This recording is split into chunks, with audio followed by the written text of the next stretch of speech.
Sveiki, aš Marius. Studijuoju informatiką kaip ir kadaise mano tėtis. Taigi galima sakyti, užaugau su kompiuteriu. O nemažai to, ką žinau šiandien, gavau iš interneto. Žiniatinklių naudojusiu jų labai seniai.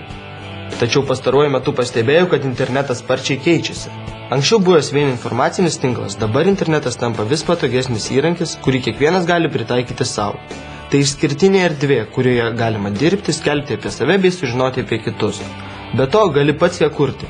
Tik neseniai sužinojau, kad visi šie žiniatinklio pokyčiai apibendrinami vienu terminu – Web 2. Norėčiau Jums papasakoti, kuo naujasis žiniatinklis skiriasi nuo ankstesnio.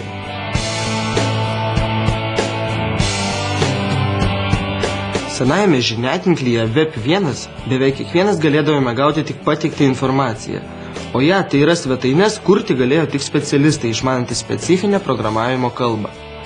Šiandien atsiradus Web 2, kiekvienas šio žiniatinklio naudotojas tarsi pats tampa interneto kūrėjas.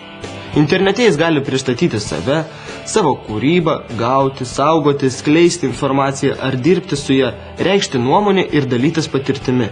Taigi, jei trumpai, Web 1 buvo gana sausas, techniškas, daug žinių reikalaujantis informacijos tinklas.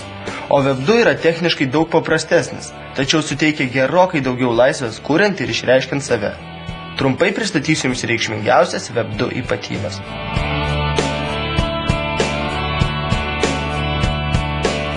Taigi, bene žinomiausias Web 2 kūrinys yra tinklaraščiai arba interneto dienoraščiai, žargonu vadinami blogais.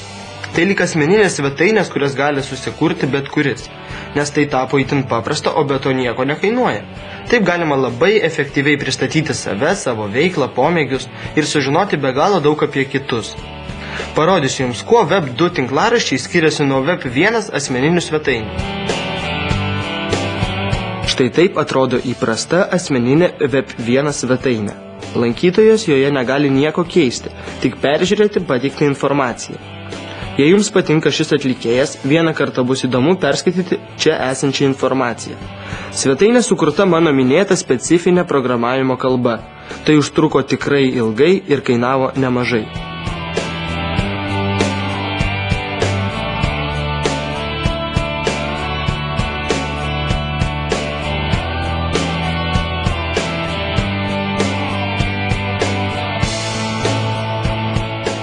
Na, o štai čia vienos Madonos gerbėjos sukurta svetainė tinklaraščių sistemoje www.blogas.lt.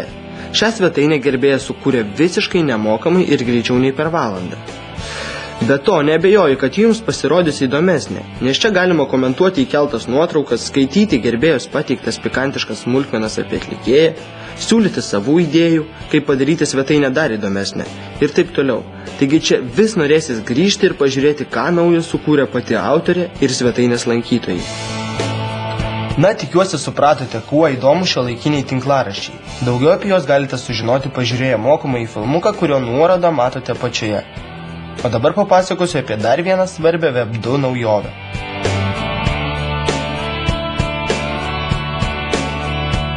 Web 1 laikais, norint, kad kokia nors informacija patektų į internetą, reikėdavo medžiagą specialiai paruošti ir suprogramuoti svetainę. Tai galėjo padaryti tikrai ne kiekvienas. O šiandien Web 2 leidžia laisvai dalytis įvairia vaizdo ir garso medžiaga. Į vaizdo įrašų svetainę YouTube galite įkelti savo filmuotos medžiagos ar sukurtų filmukų, kuriuos galės matyti visas pasaulis. Be to, Jūs pats be jokių sunkumų nemokamai galite žiūrėti vaizdo medžiagą į YouTube įkeltą kitų žmonių. Visų nusprendusių, kad jų turima filmuota medžiaga gali būti įdomi ir kitiems. Pabandykite, šioje svetainėje rasite visko, nuo medžiagos mokymuisi iki pramoginių vaizdelių. Taip pat Web 2 dovanoja galimybę keistis nuotraukomis. Svetainėje Flickr galite sukurti savo nuotraukų albumą ir jį parodyti visam pasauliu, peržiūrėti kitų albumus. Juk visada šiek tiek smalsu pažiūrėti, kaip žmonės gyvena kitoje pasaulio pusėje.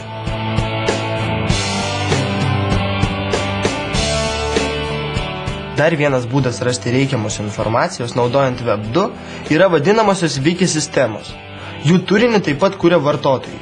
Galima rašyti naujus straipsnius, koreguoti jau esamus, pridėti savo turimos informacijos, pasidalyti patirtimi ir netgi ištaisyti kitų lankytojų padarytas klaidas. Taip parašyta ir iki šiol rašoma išsamiausia interneto enciklopedija Wikipedia.